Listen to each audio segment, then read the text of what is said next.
chers amis, amoureux d'un livre 1000 idées, bienvenue dans cet 1e numéro. Aujourd'hui, nous allons, comme d'habitude, vous parler d'un livre très intéressant et qui se situe dans la collection Jeunesse. Les garçons nous trompent, les filles nous provoquent. Un titre très intéressant pour les jeunes, garçons comme filles. Les uns disent que les autres nous trompent et les autres répliquent en disant que c'est les filles qui nous provoquent. C'est désormais une habitude dans ce magazine de recevoir des jeunes avec qui nous échangeons sur des sujets aussi intéressants que celui-ci. Et aujourd'hui, nous sommes en compagnie de Madame Francine, avec laquelle nous allons échanger sur ce livre « Les garçons nous trompent, les filles nous provoquent » de Jean-Benoît Casterman. Madame Francine, bonjour et bienvenue. Bonjour, Monsieur Jean-Marc. Je suis ravie de me retrouver encore à nouveau avec vous sur ces plateaux. Alors, Madame Francine, on commence déjà avec la première question. C'est que tout de suite, on veut savoir pourquoi est-ce que les garçons disent « les filles nous provoquent » et les filles disent « les garçons nous trompent ». Et le fait que les filles disent « les garçons nous trompent », ça implique beaucoup de choses. Et les garçons disent « non, mais c'est les filles qui nous provoquent ». Aujourd'hui, avec tout ce que nous voyons sur les réseaux sociaux, il y a des influenceuses, des influenceurs. Voilà. Désormais, ça tourne plus autour de la sexualité. On informe aux jeunes hommes que pour être un homme, il faut avoir connu des expériences sexuelles avec des filles. Et les jeunes filles, si vous n'avez jamais connu des expériences sexuelles avec des garçons, ben vous n'êtes pas à la mode, etc. Qu'est-ce que vous allez dire à cette jeune femme qui se trouve dans un environnement où il y a de la pression de la part de ses amis qui disent « Ah non, mais toi, tu n'es pas à la mode, hein, toi, tu vas rester une vieille comme ça, c'est démodé. » Est-ce qu'aujourd'hui, c'est encore possible d'aller jusqu'au mariage et de rester vierge pour les femmes et chaste pour les hommes? Merci.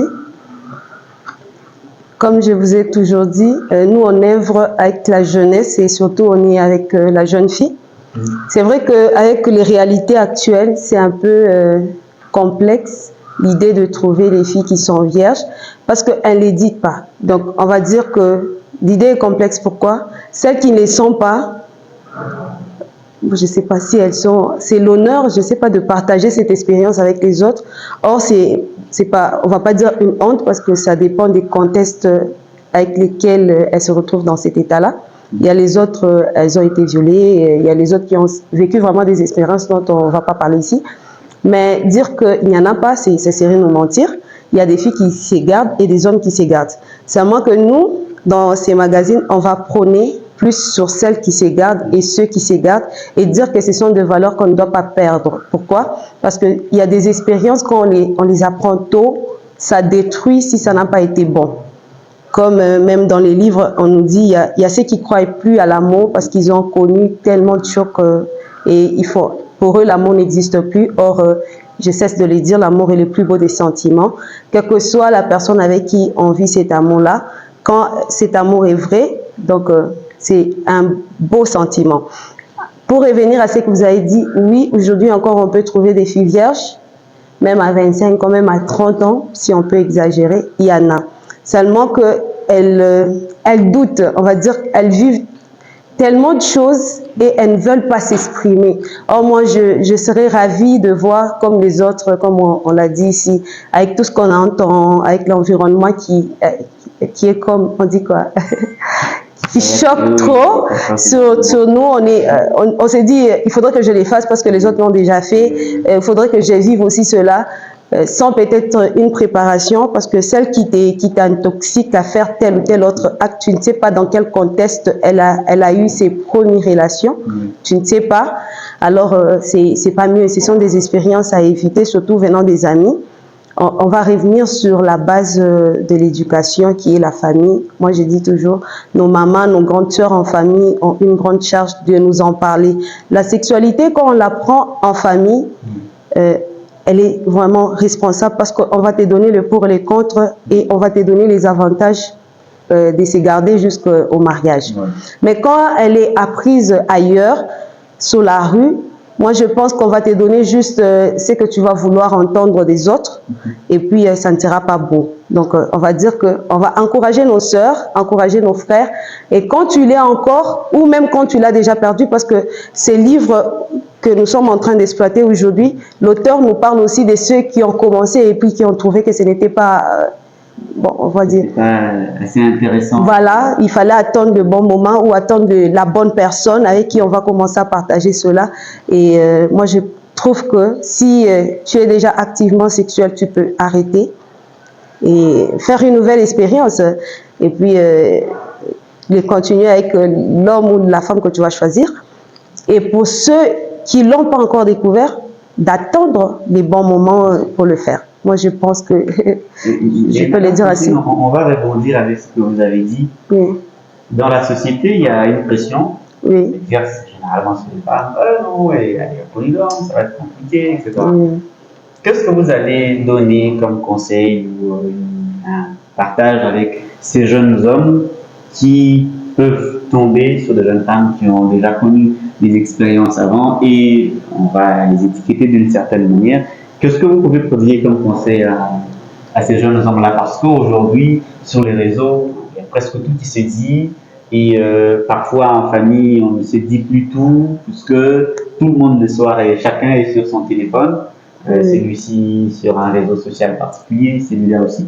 Qu'est-ce qu'on peut dire à ces jeunes hommes qui peuvent se retrouver dans une situation comme ça et se dit ah mais les gens diront ceci, les autres diront cela. Qu'est-ce qu'il peut faire? Qu'est-ce que vous pouvez lui prodiguer comme conseil si jamais vous tombez sur une jeune femme qui a déjà connu des expériences sexuelles ou même une jeune femme qui tombe sur un jeune homme qui a... Donc, ça veut dire que vous voulez qu'on parle de l'abstinence pour les gens qui ont déjà connu et qui veulent, je ne sais pas, construire maintenant une relation bon, sans cela pour se garder maintenant pour la vie à venir. Bon, on va dire à nos jeunes frères et à nos jeunes sœurs que l'amour, ça s'est construit. L'amour, ce n'est pas seulement les attouchements, ce n'est pas seulement les rapports qu'on a, non. L'amour, ça s'est construit. On l'a dit même dans les autres émissions avec les livres qu'on a pu partager. On nous a dit que ça doit se construire avec...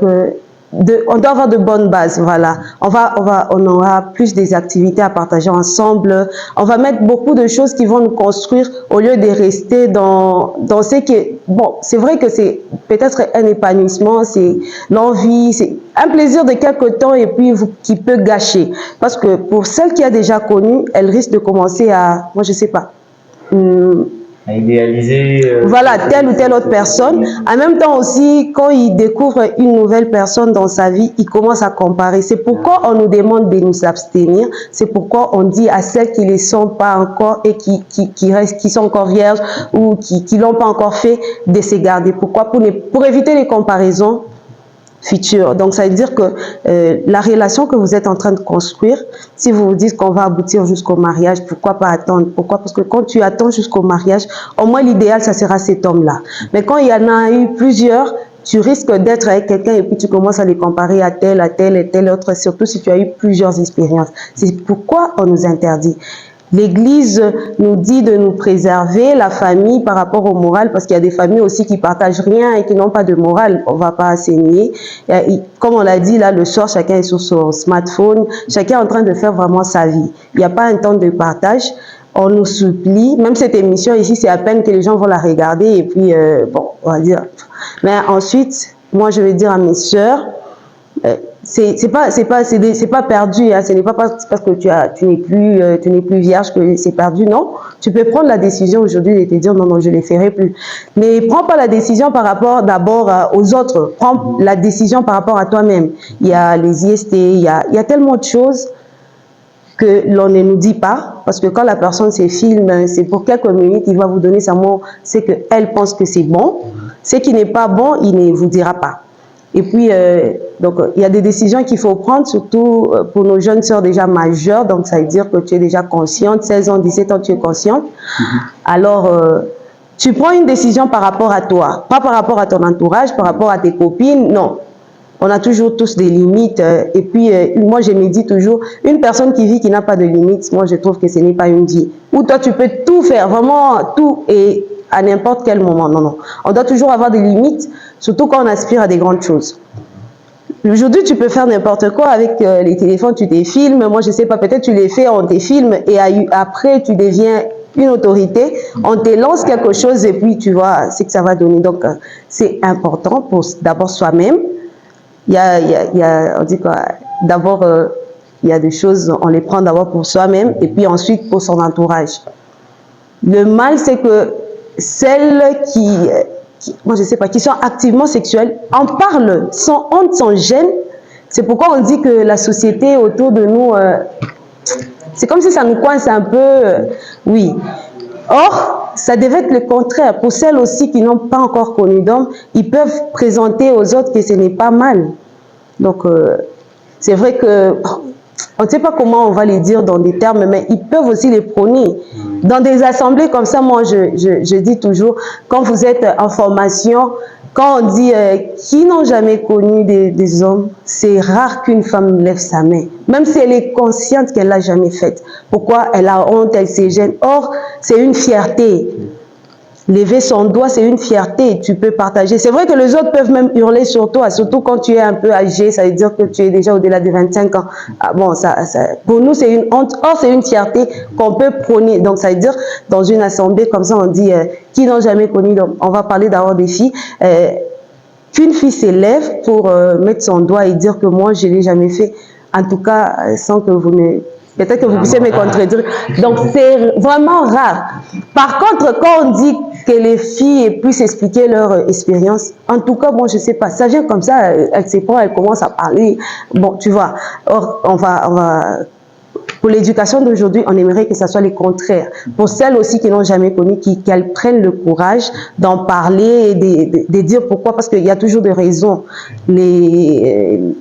Les paramètres ou l'environnement dans lequel nous vivons peuvent nous influencer, mais il y a toujours des raisons. Moi, je ne ferai pas ça parce que ça.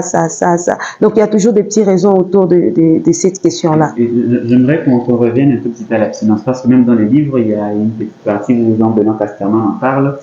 Comment dire non à son petit ami? Parce qu'aujourd'hui, il y a une autre expression, être en couple. Ah oui. Désormais.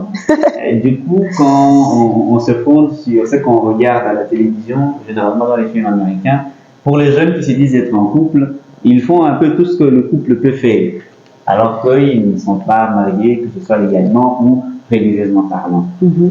Comment dire à cette jeune femme, comment est-ce qu'elle peut dire non à son petit ami qui ne fait qu'insister? Non, les autres ont fait ceci, on a vu dans tel film, on a fait ça, les autres ont fait ci, on fait ça.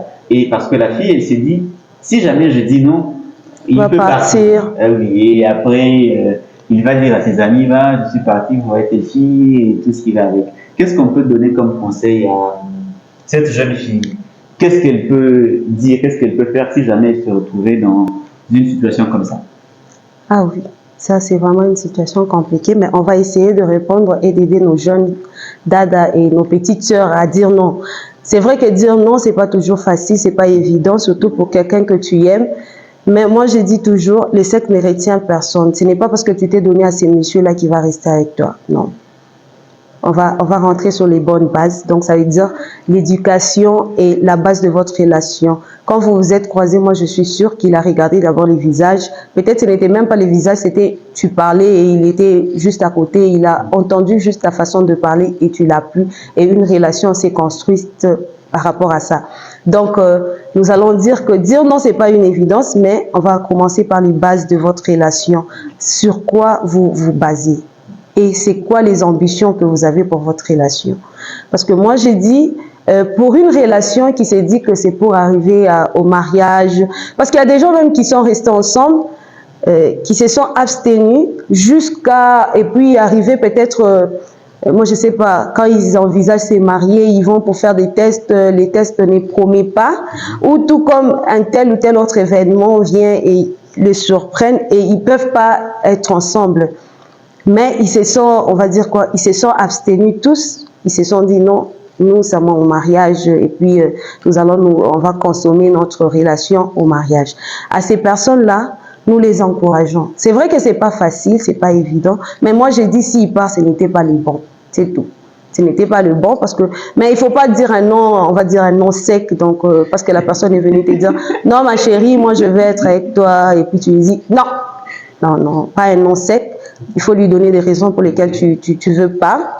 Et parlez-en et puis mûrissez et puis qu'il voie vraiment que ma chérie ici ne veut pas pour telle ou telle autre raison. Moi, je pense qu'un homme qui t'aime et il te comprendra toujours. Parce qu'on ne va pas parler seulement des hommes, hein. Il y a aussi des femmes qui souffrent de ces complexes. Ça veut dire il veut vraiment que cet homme-là aille avec elle. Mais le monsieur lui dit non, moi je vais attendre. C'est pourquoi on va revenir encore. Quand tu ne l'as pas encore fait, ça ne t'inquiète pas, tu ne te poses pas de questions. Mais si tu l'as déjà fait, c'est là que maintenant tu vas commencer à te poser des questions. Peut-être c'est parce qu'il n'est pas normal, c'est pourquoi il refuse et autres. Tout ça, ça entre en jeu. Mais par contre, si tu ne l'as jamais fait, ça ne te pose pas de problème. Donc, il y a tellement de choses, il y a tellement des histoires qu'on peut développer quand on est copain, copine. Tout en n'oubliant pas que les films, c'est 45 minutes. Hein. On peut nous montrer tout ce qu'ils peuvent faire dans 45 minutes, mais toi, tu es en train de construire une vie.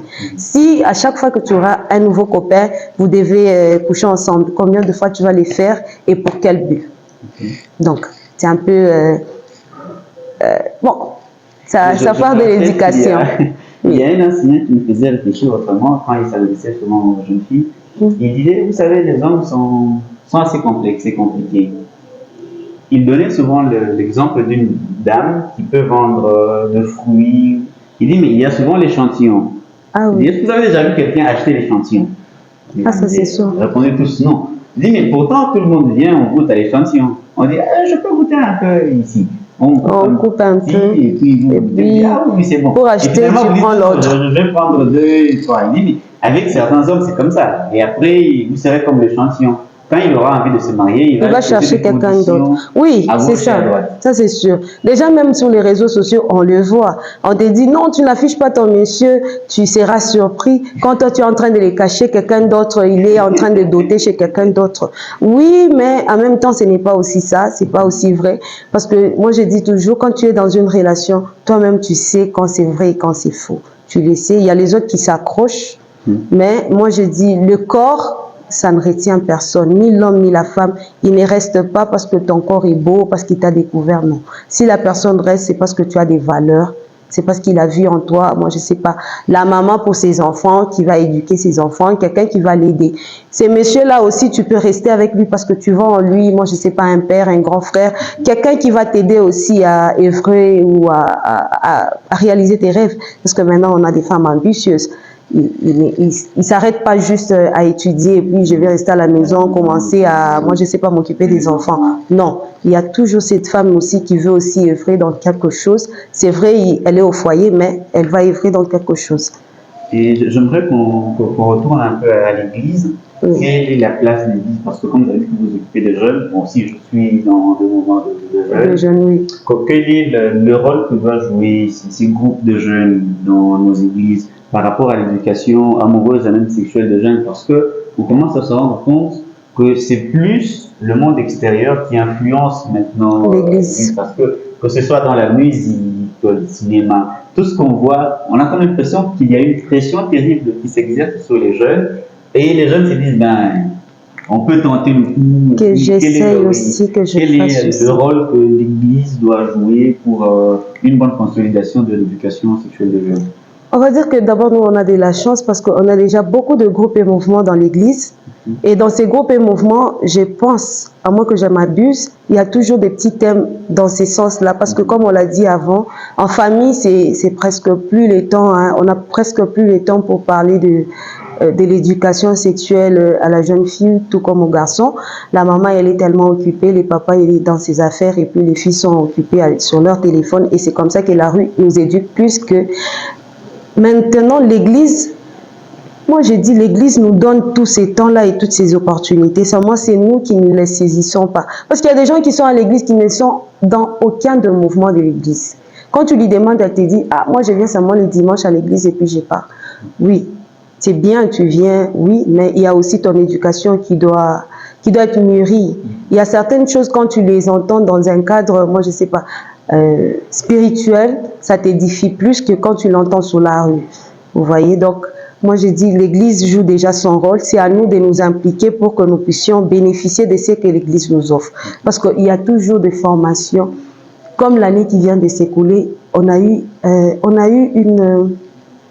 On était où à Kitumaini, là-bas, on nous avait parlé des tests prénuptiaux.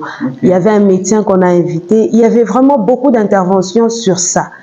Tu vois, ce sont des choses, oui, on entend parler de ça, mais quand c'est dans un cadre où c'était vraiment avec les jeunes filles, avec des médecins, tu peux poser n'importe quelle question et tu auras une réponse, tu vois. Déjà, l'Église nous offre ces opportunités-là, mais nous ne les saisissons pas parce que c'était organisé par les secteurs, Lubumbashi, mais le nombre de filles qu'il y avait là-bas, vraiment, ça ne représentait pas vraiment les secteurs. C'est vrai qu'on était nombreux, mais il n'y avait pas vraiment, vous voyez, tu sens vraiment, mais quand si c'était vraiment autre chose, tu aurais vu bon, une masse pas possible. Donc, l'Église s'implique dans notre formation, dans notre information, mais nous-mêmes, à qui cette information est adressée, on ne s'implique pas comme il faut. Donc, l'Église fait déjà sa part. Il y a des choses à la maison, on ne les dira pas, mais là-bas, on va les dire. Comme on dit là, la sous-commission de la jeune fille, là-bas, c'est entre nous, hein, entre moi qui ai déjà fini l'université, entre celle qui entre à l'université. On l'aide à, quand tu vas à l'université, comment ça sert à... Toutes ces petites questions qu'elle a, on peut le répondre là-bas quand on est avec... Peut-être elle ne pourra pas le poser quand vous êtes en réunion, mais quand vous sortez, elle peut voir une grande sœur. Ah, moi, j'ai telle ou telle autre préoccupation. Vous l'aider. Donc, l'Église joue déjà son rôle. C'est à nous maintenant de faire aussi le pas vers ce que l'Église nous offre.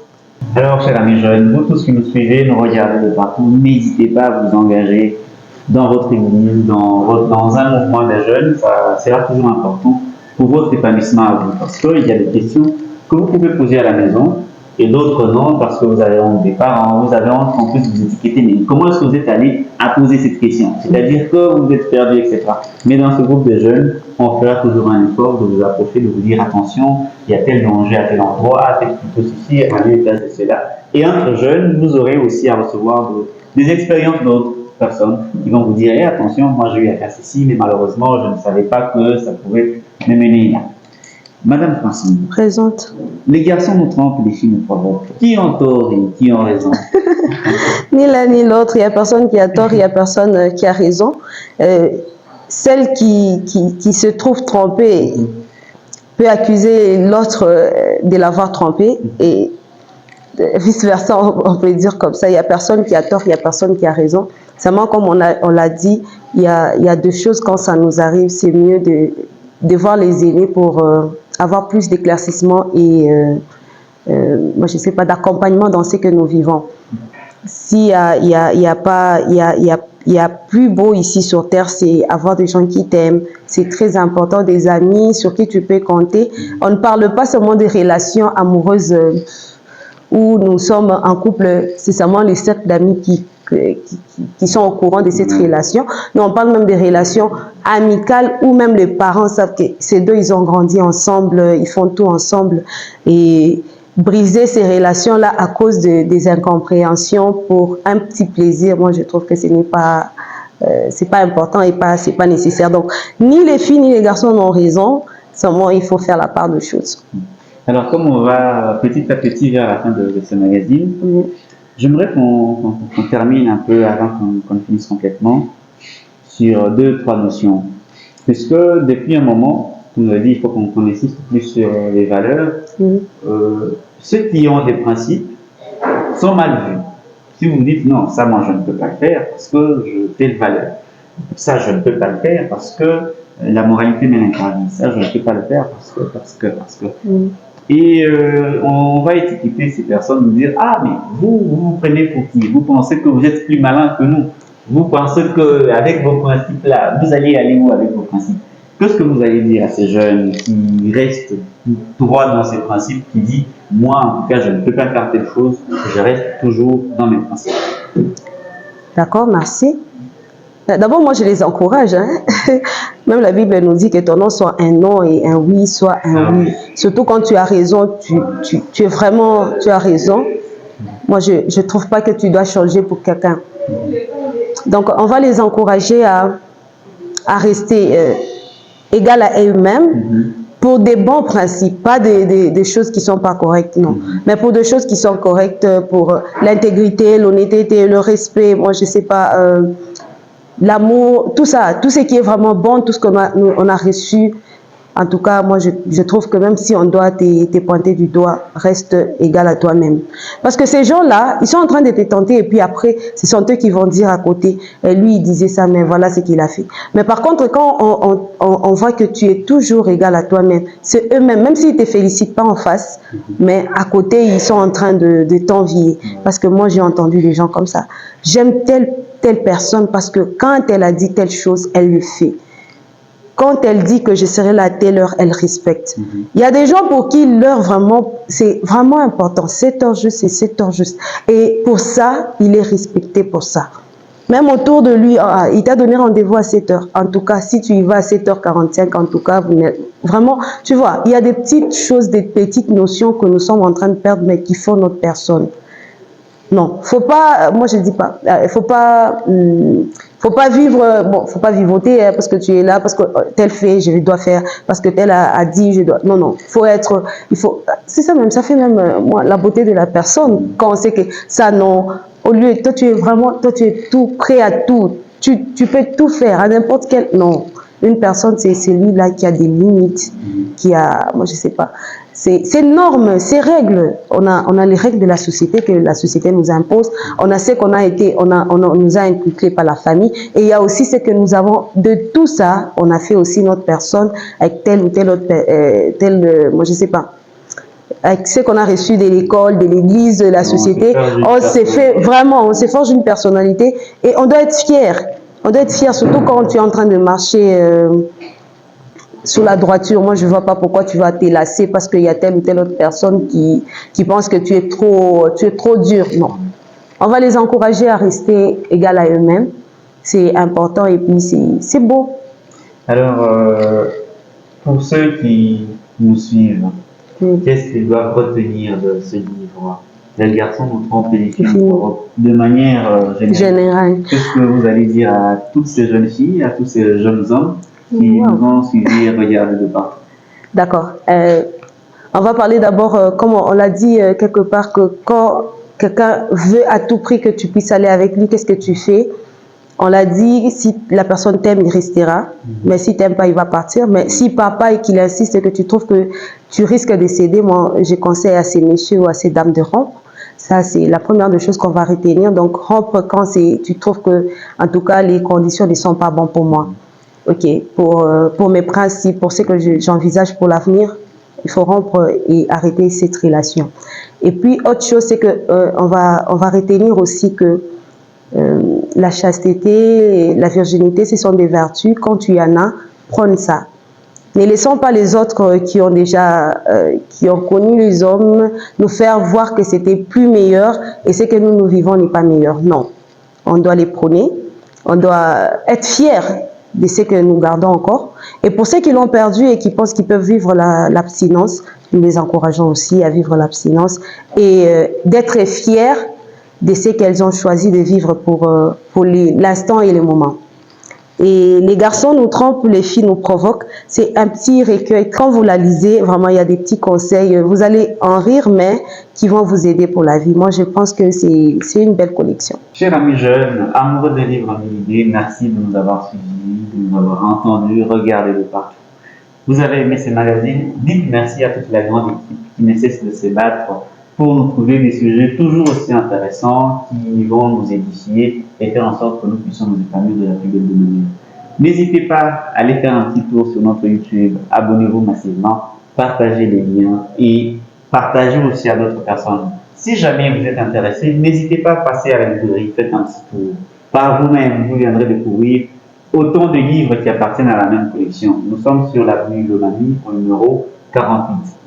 Vous nous avez suivis, merci, et dites un grand merci à toute la grande équipe qui ne cesse toujours d'être avec nous pour nous accompagner. D'ici et là, restez fidèles à nos programmes. Au revoir et à la prochaine. Je te dirai ce que tu